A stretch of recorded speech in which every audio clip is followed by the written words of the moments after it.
Ijazah itu pembuktian mata, bukan telinga. Gak pernah UGM menunjukkan. Gak pernah ditunjukkan. Sekarang kalau kita ditanya SIM di jalan, tunjukkan SIM-nya. Tanya yang buat SIM, kan gak lucu. Tanya UGM. Ini kita gampang mengklarifikasinya. Bukan, biar jangan ditarik kemana-mana yang menyesatkan. Bro, UGM, begini. Kita tadi harus kan pahami, udah menyajikan kalau sebuah pasal. kasus sudah masuk Boleh nggak ranah saya hukum, minta? tidak Boleh bisa nggak? lagi kemudian Boleh nggak administrasi saya? yang kemudian Boleh nggak saya menyelesaikannya. minta? Hukum yang harus menyelesaikan. Boleh nggak saya minta? Disajikan informasi dari Ibu Ova. Supaya siapa tahu mereka belum pernah dengar. Sebentar. Lo iya dong. Kalau saya akan berpikir positif. Bahwa ijazah asli ada di pemiliknya. Iya. Sebentar. Jadi gini loh, karena kan mereka ini kan semua kan Kami tidak bertanggung nampaknya jawab nggak soal itu. mendengar. Saya mau coba, saya izin. Saya minta tolong. Tadi kan sudah saya minta pemirsa tolong ditayangkan pernyataan Rektor UGM terkait ijazah Nanti kita Pak coba Jokowi. cari. Tolong. Ya, ini tadi saya Supaya apa? katakan. Supaya mungkin mereka nggak pernah dengar. Saya nggak ngerti. Ini saya katakan. Ya, Ini saya minta dibuka supaya ijazah apa? itu, Supaya jangan sampai dibilang kemana-mana. ijazah itu Supaya pembuktian. apa yang disampaikan oleh otoritas si pengisu, pengeluar itu jelas. Saya minta loh, saya tolong minta ini diluruskan supaya fair, Sebentar. cover both side. Nanti kita coba Ini cari, biar kita tayangkan nanti. Oke. Sebentar. Selebihnya Bentar, silakan. bentar, Pokoknya saya janji ke Artinya Bung supaya ini Jahamada lebih Girsang. lengkap baru dijawab sama dia. Biar lengkap dulu. Ijazah itu pembuktian mata, bukan telinga. Gak pernah UGM menunjukkan. Gak pernah ditunjukkan. Sekarang kalau kita Nggak ada. ditanya SIM di jalan, tunjukkan SIM-nya. Tanya yang buat SIM, kan gak lucu. Rekan Iman, boleh dong? Itu ini fakta. Kedua, tadi yang putusan pengadilan itu penting loh. Oke. Putusan Rekan pengadilan Al-Katiri. dikatakan Nanti pada ada waktu sedikit mereka datang hakim itu hanya satu ijazah 2019-2024. 14 sampai 2019 tidak Ada kan? ditemukan. Sebentar. Ada kan? Sebentar. Barusan disampaikan Ini ada. berusaha mengacaukan supaya masyarakat Loh, ada rakyat kok. tidak mendengar. Gitu. Loh, Bang Al-Katiri mengatakan Saya ada. ada di Selesai. putusan. Saya berbicara putusan hukum. Ada di Bukan putusan. dong. Di putusan hukum. Lu bukan. Bukan Bang fisik Al-Katiri ya. mengatakan ijazahnya ada kan barusan kan? Saudara baca nggak putusannya? Bukan. Saudara Saya menyampaikan baca. kan? Ini saya bicara isi putusan. Bukan. Saudara mengatakan ijazah Pak Jokowi ada kan? Sebentar. Udahlah. Saya bicara isi putusan. Setelah dikatakan mereka pulang, 2 hari dikatakan ijazahnya ada. Nggak mungkin kan hakim kembali. Nah, itu banyak orang menduga bahwa di ijazah yang pertama itu Benar. tidak ada stempel basah. Menduga kan? Jadi takut diraba. Bagus. Kalau Karena yang satu diraba boleh, mungkin stempel Tapi kalau basah. dibilang tidak ada, Begitu nggak yang boleh. kedua, supaya tidak Apapun diraba. yang disampaikan Bang Kenapa Al-Katiri, 1 hari setelah itu ditemukan? Ketika mengalaskan bicara dengan menduga, saya setuju. 1 hari Silakan, Bang. banyak menduga bahwa tempelnya bukan setuju. tempel basah, sehingga Setuju. jika diraba ketahuan bahwa Silakan. itu Prejudis itu scan-scanan. silakan, Bang. Itu banyak. Tetapi saya Bang Aiman, saya minta supaya cover both side supaya fair. Tolong diputar. Iya, lagi. Saya mohon banget. Karena teman-teman saya, saudara-saudara saya ini belum pernah dengar. Saya minta tolong Kenapa? nanti tolong disiapkan pengacara. Tapi yang paling menarik langsung ini, dari pernyataan rektor. Kita mendengar Rektor OVA. Ini Mas Aiman. Itu udah Tolonglah. berkali-kali. Tolonglah supaya ini clear. Awalnya Oke. bilang alumnus, kemudian bilang macam-macam. Udahlah, kita udah tahu. Yang paling Oke. menarik, ini saya setuju kalau ada sirkus. Ini semua orang ini pada main sirkus. Yang paling menarik kita dengarkan saja juga statement dari sahabat saya Rustam Effendi, ya.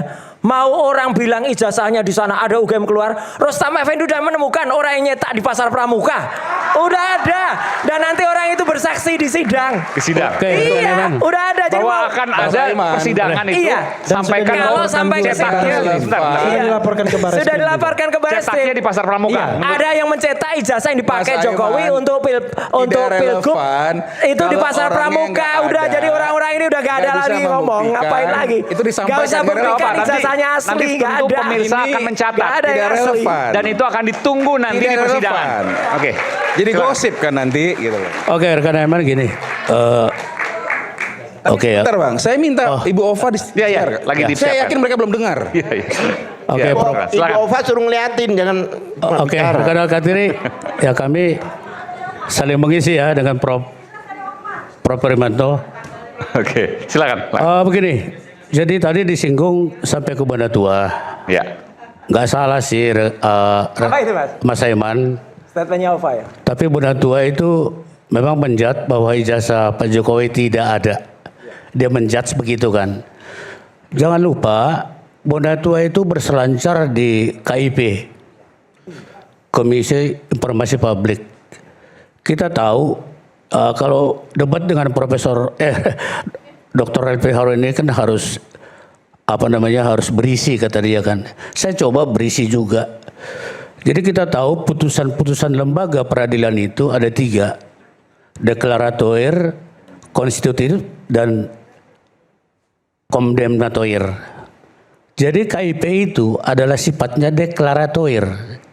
Hanya mengumumkan saja, tidak merubah konstitusi dan tidak juga menghukum. Oleh sebab itu, kalau saya komentar tadi bawa-bawa ke Bonatua berselancar di tengah. Di tengah dia. Tidak pernah ada putusan KIP yang didapatkan dimenangkan oleh dia menyatakan bahwa hijab Jokowi itu maaf kata palsu. Nggak ada. Nggak ada kondemnator atau penghukuman seperti itu. Akhirnya mungkin Bonatua karena dibawa-bawa nama Bonatua, dia kebingungan di mana saya gitu loh. Saya sering bahas itu dengan klien saya Respon. Bonatua posisinya di mana? Di tengah, nggak ke atas, nggak ke bawah.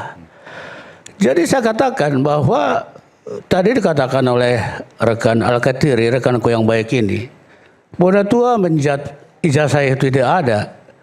Kalau saya katakan langsung to the point aja, ijazah itu ada. Terus bagaimana? Mau dilawan? Sebentar dulu. Saya mau melawan. Sebentar, Prof. Katanya mau dilawan, saya mau melawan. Sebentar. Oke. Argumentasi maksudnya. Oke. Silakan. Artinya begini loh. Justru itu yang saya pancing. Kita arahnya ke pengadilan melawan itu.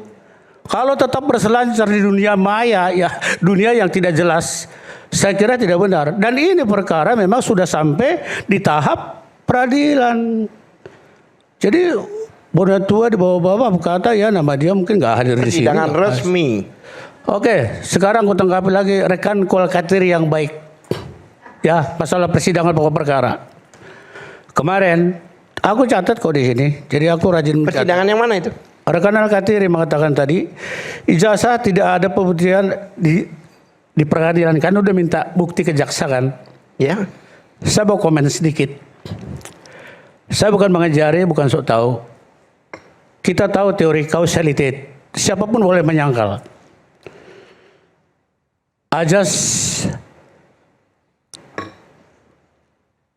siapa yang mendalilkan wajib membuktikan. Ya. Saya mau kasih tahu sedikit. Semua kemarin menonton persidangan di mana kuasa hukum Tipa itu meminta bukti ke jaksa. Saya pikir dan jaksa menjawabnya secara jelimet luar biasa. Jika Anda ingin bertarung dengan kami, silakan Anda juga tampilkan bukti.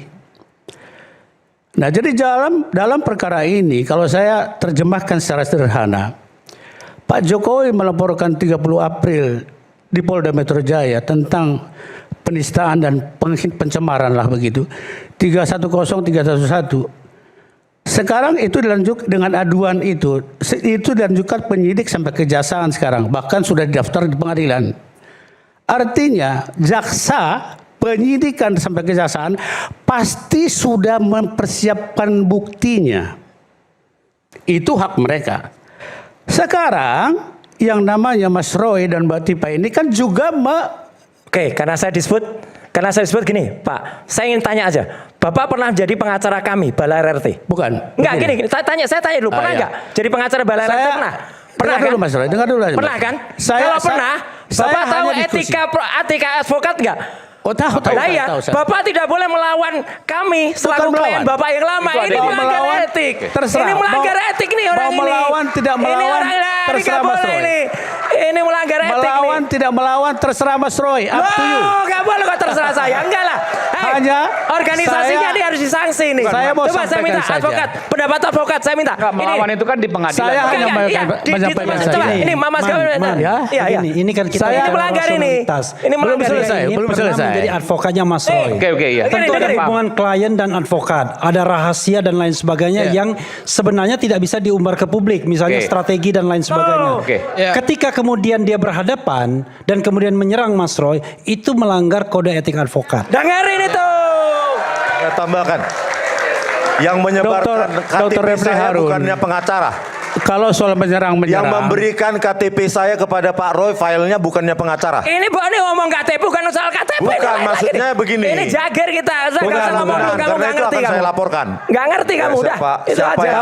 yang menyebarkan itu? sebentar. Kalau soal Beres. serang menyerang, Karena pada saat itu ya. saya memberikan file KTP kalau nggak salah kedua tempat pertama Taka dan Bala RRT. Dan ini akan diinvestigasi. Ya, silakan. Akan saya laporkan.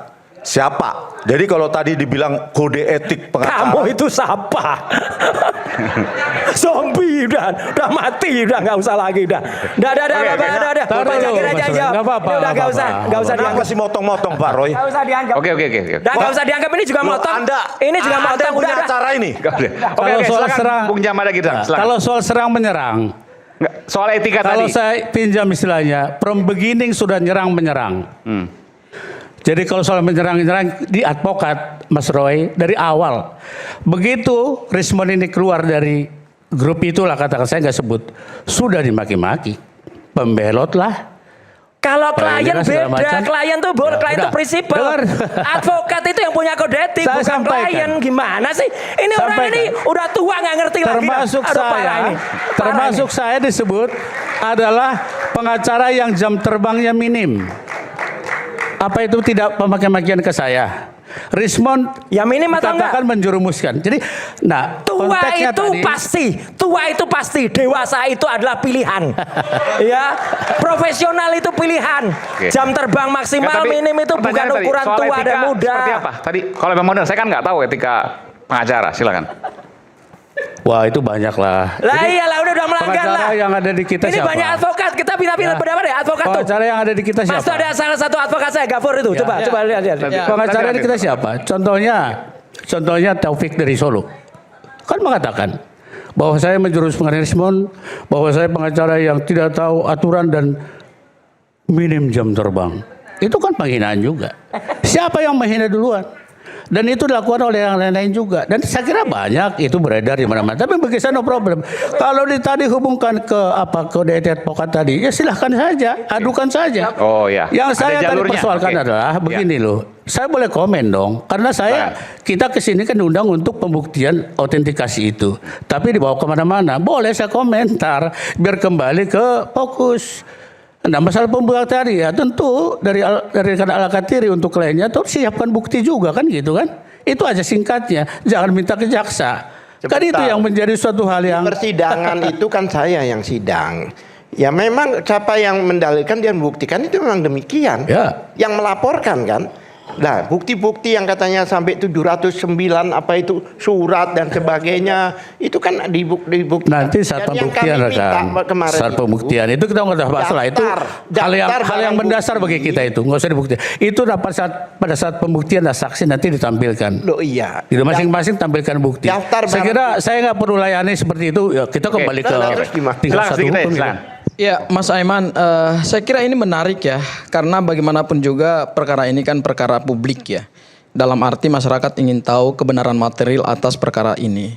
Tapi sebelum saya yang lain, saya mau menegaskan dulu bahwa sebetulnya sebagai seorang advokat itu adalah profesi. Officium nobile, profesi yang terhormat dan mulia. Kenapa dia terhormat dan mulia? Salah satunya karena diikat oleh kode etik advokat. Dan di dalam Undang-Undang Advokat nomor 18 tahun 2003 di pasal 19 diatur bahwa advokat itu wajib merahasiakan segala sesuatu yang diketahui atau diperoleh dari kliennya ya karena hubungan profesinya. Itu jelas itu. Jadi kalau ada seorang advokat pernah menerima kuasa dari seorang klien kemudian membuka bahkan ingin menyerang balik seorang seorang klien dalam perkara yang sama loh. Dalam pokok perkara yang sama. Kalau perkara lain nggak ada masalah. Ya, misalnya Mas Roy diserang dalam bukan perkara Pak Jokowi, ya. Itu sebetulnya adalah pelanggaran kode etik advokat yang akhirnya membuat profesi advokat itu tidak menjadi mulia lagi, tetapi menjadi rendah. Karena praktek dari advokat tersebut, saya tidak menyebut orangnya. Ya, kalau ada yang merasa monggo. Ya, kalau ada yang mau merasa loh, monggo. Itu hal yang pertama. Atau ada yang mau bantah? Pak Jagirs mau bantah, ya saya kasih waktu. Sebentar dulu. Jadi gini rekan ya. Gapur sendiri di sini live loh. Ingat ya. Di acara tanggal 21 itu saya ingat. Memaki Rismon ini dengan mengatakan Anda tidak tahu diri, Anda munafik, dan Anda tidak bayar sepeser pun dengan saya. Saya yang menyertai. Siapa yang menyertai, bro? Itu fakta yang tidak bisa dibantah. Saya tidak menyerang RJ-nya. Saya tidak menyerang Rismon dalam kapasitas dia sebagai seorang klien saya. Ketika ada rahasia yang saya ungkap, bilang Rismon munafik. Fakta apa? Saya Di tidak depan pernah rakyat, mengenal Anda. mantan kliennya. Dan saya tidak pernah meminta Anda sebagai pengacara saya. lah memang Anda tidak yang meminta. mendekati saya Anda di memang festival. tidak meminta. Saya Lalu sudah menjelaskan dijadikan kepada agendu publik. oleh Bang Abraham Sebentar. Samad yang Anda tipu sekarang. Kok astagfirullahalazim. Rismon, Loh, kamu tidak punya kapasitas Ini kan begini, untuk itu. Seolah-olah, ini saya luruskan. Saya pernah kenal Anda. Saya dan jelaskan kepada meminta Anda ya. Saya sebagai jelaskan kepada Anda. pengacara saya. Supaya Anda yang semua mendekati saya, Ya, oke. mengemis-ngemis pada saya. Saya istighfar. Saya jelaskan kepada saudara ya. Tapi dengarkan saya, Kapan dengarkan saya. pernah kenal Anda sebelumnya? Dengarkan saya, nanti saya jelaskan kepada saudara. Oke ya, pertanyaan ini diulang-ulang terus dan saya sudah klarifikasi kepada publik. Ini bagus juga di forum rakyat bersuara. Saya memang ketemu Rismon di suatu tempat. Tapi saya demi Allah, demi Tuhan tidak pernah meminta untuk menjadi kuasa hukumnya dia. Saya bersumpah atas nama Tuhan saya. Ya. Demi Allah, saya tidak pernah meminta-minta seperti yang dia sebutkan. Itu satu hal. Hal yang kedua, saya itu menjadi kuasa hukum dalam perkara ini sudah saya jelaskan juga dalam podcast saya. Kalau nggak ini nonton Abdul Ghafur Sangaji official. Ini bukan promosi ya. Yaitu pada saat rapat di tempatnya Bang Ahmad Yani. Ada Rismon hadir, ada Jagirs hadir, ada Mas Roy hadir. Saya diundang oleh seseorang tersangka, sahabat saya namanya Bang Rustam Effendi. Diperkenalkan dengan dua lawyer dari Taka. Namanya Bang Jack Aspardi Piliang dan kemudian Bang Juju. Dua-duanya adalah senior saya dari Universitas Indonesia Fakultas Hukum. Saya dibawa dalam ruang itu, saya juga belum kenal Bang Rismon. Pada saat kami rapat untuk mempersiapkan pemeriksaan di Polda Metro Jaya, saya adalah orang terakhir yang berbicara. Ada Mas Roy saksinya. Saya duduk di pojok paling kiri. Kalau nggak salah 2 atau 3 orang setelah Jagirs. Saya adalah orang terakhir yang memberikan pandangan dan saat itu Bang AS karena salah satu yang dilaporkan, termasuk juga ada Bang Ahmad Gozinuddin bertanya, ini Adinda yang hadir ini siapa? Dijawablah oleh Bang Juju dan Bang Jack Aspardi Pilihan, itu junior kami Bang, alumni UI juga. Setelah mereka menyelesaikan pembicaraan itu, saya diberikan kesempatan untuk berbicara terakhir. Ini fakta. Bisa ditanyakan langsung kepada Bang Abraham Samad. Saya menyampaikan pendapat hukum saya, hanya 2 hal yang saya sampaikan. Setelah saya menyampaikan pandangan hukum saya, Bang Abraham tanya ke saya, Adinda, apakah Adinda adalah seorang advokat juga? Iya, saya seorang advokat. Saat itu juga perintah Bang Abraham Samad kepada Bang Ahmad Gozinuddin adalah masukkan Adinda Abdul Ghafur Sangaji sebagai tim kuasa hukum. Dan saat itu juga saya tanda tangan surat kuasa. Ada Jagirs jadi saksi. Saya tidak pernah minta lewat Rismon. Itu fakta yang tidak bisa dibantah. Oke, jadi saya tidak mau memperpanjang itu, clear ya. Jadi kalau Rismon mengatakan saya mengemis ke dia, mohon maaf. Mohon maaf. Ya, saya bersumpah atas nama Tuhan saya, atas nama iman saya, atas nama agama saya tidak pernah meminta kepada saudara Rismon. Bahwa kemudian saya menjadi tim kuasa hukum yang ditunjuk oleh Bang Abraham Samad dan dimasukkan dalam surat kuasa karena mereka ini semuanya adalah prinsipal. Saat itu Rismon bergabung dengan Mas Roy, bergabung dengan Abraham Samad.